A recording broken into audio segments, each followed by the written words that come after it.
there, Lindsay here, the Frugal Crafter, and I have another fun watercolor painting lesson for you today. I tried to figure out how to change the record time on my camera so it would go longer than 20 minutes, but I couldn't figure it out. So if you have a Samsung H90 camera and you know how to make it record longer than 20 minutes and you want to share the love, then leave a comment or email me and let me know what to do. I've went all through the settings and I couldn't figure it out. But anyway, we can get this done in less than 20 minutes. The first thing we're going to do, of course, is sketch, and I'm going to sketch it on white paper with a marker, but you'll want to sketch it on your watercolor card with a pencil, or you can sketch it on scrap paper and then transfer your design with graphite paper if you wish. So let me grab a marker and let's get drawing. So I'm drawing this larger than my card, so it will be nice and easy to see for you guys. I'm going to start with this front petal here. I'm drawing it upside down, so it'll be right side up for you. Hopefully it'll turn out all right. Front petal there. And do the two top petals. And I like to make my leaves my petals kind of fancy and oh, I don't know, ruffly kind of, because irises have that lovely ruffly look to them. Don't worry that you don't know how to draw. Don't be like, well, I might as well not try because I don't know how to draw. Really, don't let lack of drawing skills dissuade you from trying this. Because look at this. What are we doing? We're not, if you say you can't draw a straight line, well, look at this. I don't see any straight lines here. Do you? No.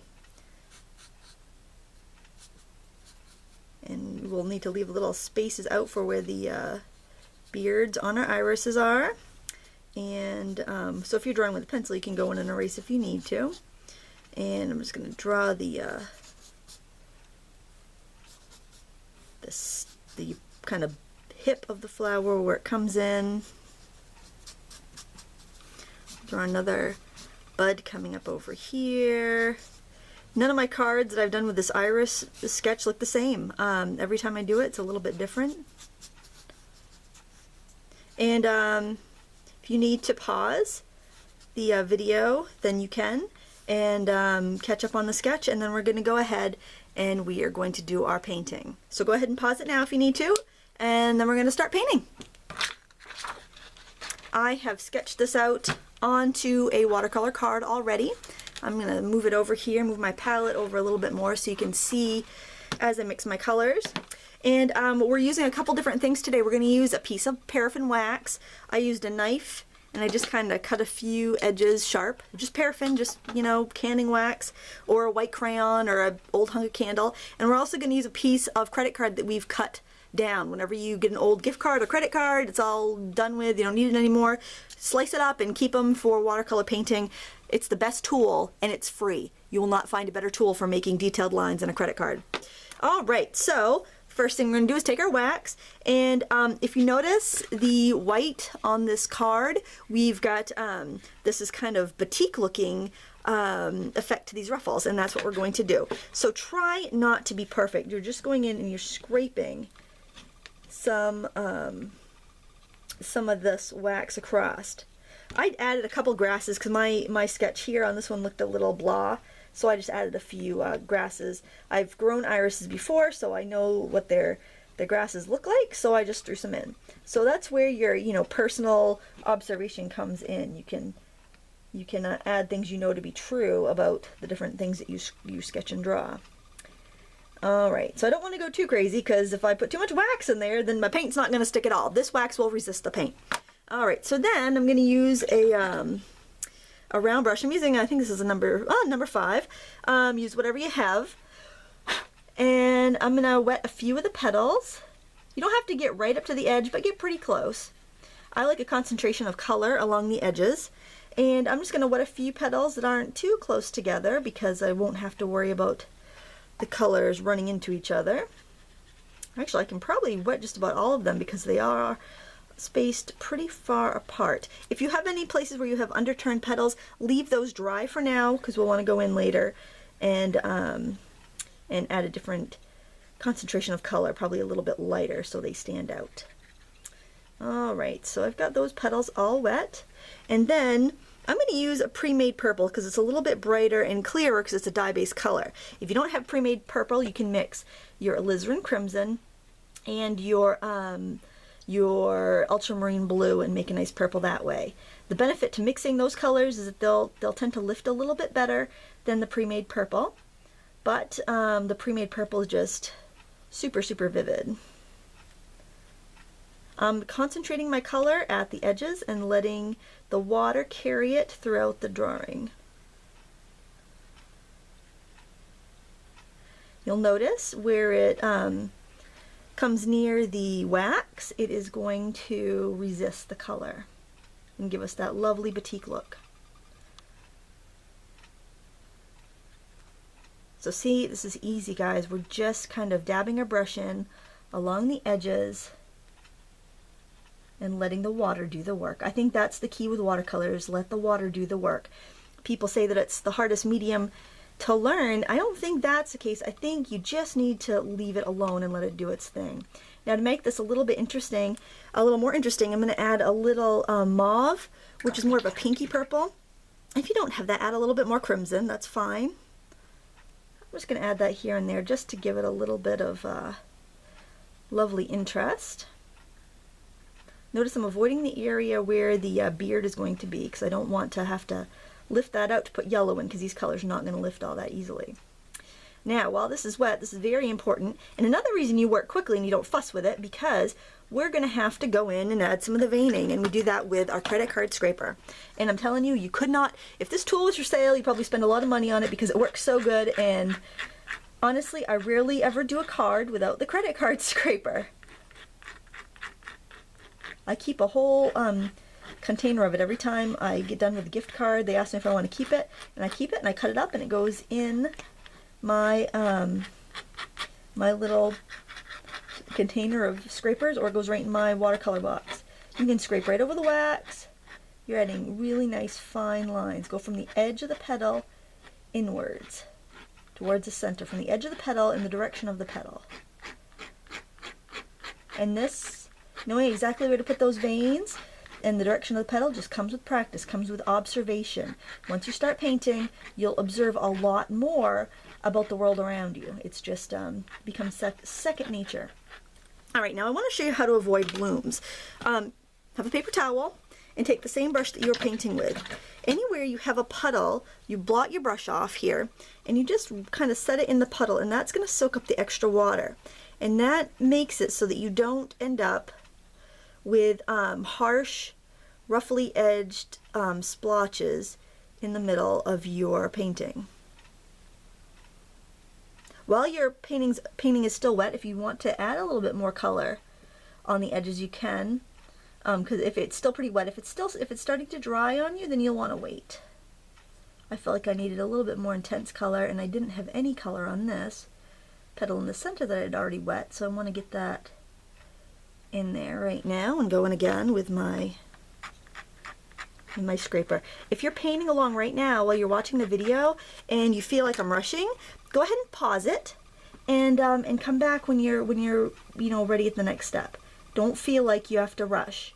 Or you might even just want to watch it and then do it on your own. Since those petals are still pretty wet, I can go in and add a little bit more color around the edges, but don't do too much. And less is more, probably when you're starting out too. Alright, we're going to let that dry. And I'm going to go over to this leaf right here. If you drew any leaves on there, go ahead and do this. If not, then you can just watch while I color these in. Again, I'm going to wet the blade of grass. I don't know what you call it. It's the leaf of the flower, but it's pretty much just like a long grassy shape. And I'm going to go in and add a little bit of cadmium yellow. And you'll notice a lot of times, well, at least the way I paint, I let the paint mix on the canvas a lot, or on the paper.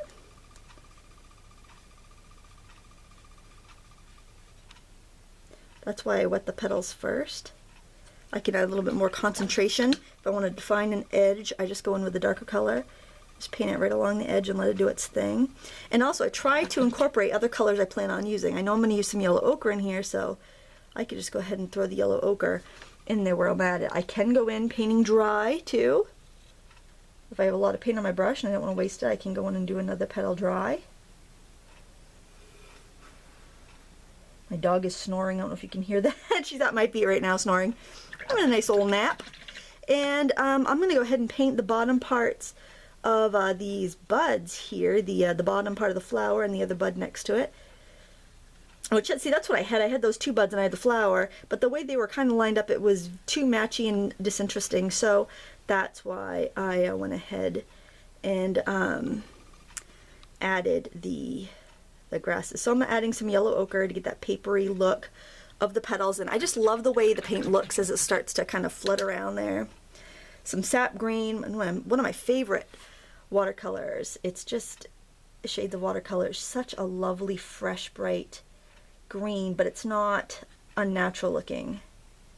Throw some of that in there. Now I'm going to be browning this up, but I'm not going to use brown. The cool thing about painting is to use what you've already introduced into your color palette. Since I know that yellow, the yellow ochre added to my purple, is going to make some natural brown, I can just go ahead and add that right in there, and that will kind of brown up what I've already got going on. And I want to get the onion skinny look like I have here of the of that kind of papery area that's under the flowers. So I'm just going to go ahead and add some streaks with my credit card. Now, why this adds those dark streaks is because it's actually damaging your paper. You're getting in there and you're actually scraping your paper. So if I was to go over with another layer, it's going to settle into those grooves and it's going to make them darker. Depending on how much sizing is in your paper, by scraping, you're actually making it lighter. If we look here, I'll bring that up a little bit closer. Here we've got darker lines because the paper was wetter when I scraped. Here the paper was drier and it's pushing the paint away and giving me lighter lines. So it just, you'll get different effects. And the thing I just love is you're always surprised. I'm always surprised. I've been painting watercolor. I started taking watercolor lessons when I was a young child. I was very lucky. I lived across the field from an artist, Mrs. Turner. I actually see her sometimes at different painting events, and she allowed me to, she taught me, and I was so fortunate because I could just wander across the field, the cornfield on art days, and she would teach me, and she was an excellent teacher, and I was so lucky that I got that experience as a child. And if I can help anybody else, you know, learn and enjoy, then that's what I hope to do with these videos. If you find that you want a little bit more challenging watercolor tutorials, I do have some watercolor tutorials for sale. They are all PDF tutorials, so you could print them off. They're step-by-step tutorials, and they come with a high-resolution finished painting image that you can print off and go by, or print off in frame. If you don't feel like painting it, you just want the picture, that's fine too. And it also comes with a drawing already done. And those are in my shop at mygraphico.com, and I'll put a link under the video if anybody's interested in purchasing those. They're $3, and there's a lot of technique. But I would still urge you to watch the videos too, because you will get you'll get to see the painting techniques. Instead of just see the photos, you actually get to see the techniques here on the videos. And these are free, so, you know, you can watch it while you're sipping your coffee in the morning. Notice how I just let the paint do its thing. There you can see where it went out of the lines with my wax, and you can see that it got on the blade of grass there. Not a big deal, but you can see how good that wax works. There we go. I could probably dig that out with a knife if I wanted to, but I kind of like having that spontaneity in my work. This is just a card, guys. It's going to be mailed off. I don't need to worry about it too much. Now, we've got some little underturned petals there, so let's go in and paint those. I think I can go right in on the dry paper just with some nice juicy paint. What are we at? 14 minutes. We're doing all right. We're going to finish this in 20 minutes. Under 20, I think. Go in there, just paint those. Don't forget to use your credit card scraper. I gotta turn this around for a second. Part of this drawing isn't making sense to me right now. Oh, there we go. So I'm painting upside down, so I have to turn it around once in a while to see what the heck I'm doing.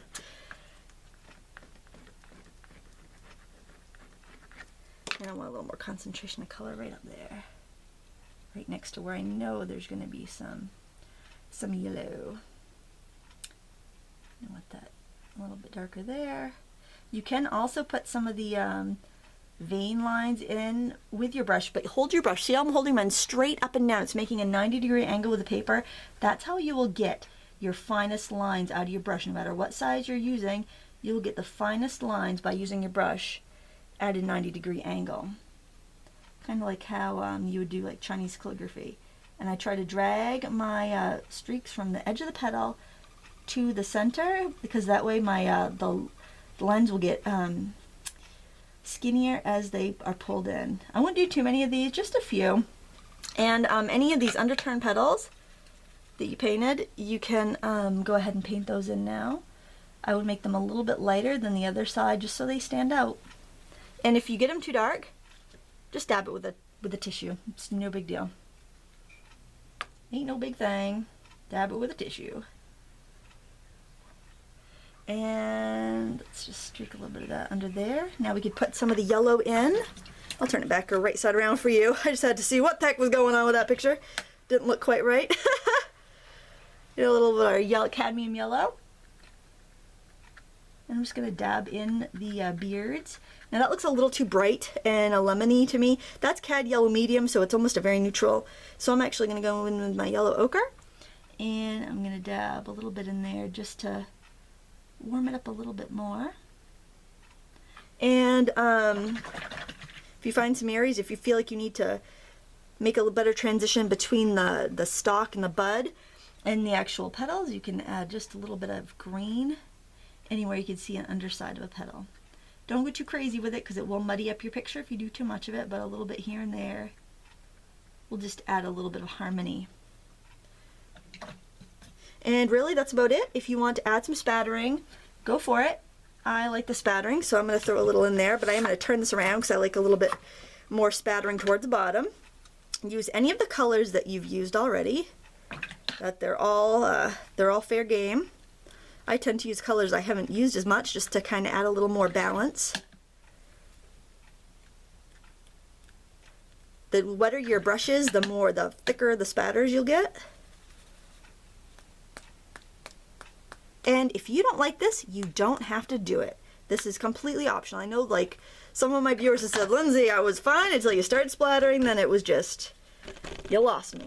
But you know, that's completely, I'd like to get some bigger spatters there, so I'm gonna try to, there we go. And of course, sign your work. I know I'm usually out of time before we get to sign our names to our pictures, so put your initials in, or your full name, or whatever, in the date. I'm just going to put my initials here because I'm kind of out of space. Do L, M, W, 13. And there we have it. We have a fun watercolor card that took us, I don't know, 15 minutes to paint. Very easy there. Look at that. You drew it, you painted it, you're good to go. I want to thank you so much for watching. If you have any questions, then go ahead and leave a comment and I will get back to you. If you have any requests, you can also leave those too. And I want to thank you so much for watching. If you liked it, please give me a thumbs up and subscribe. Thank you so much for watching. Until next time, happy crafting.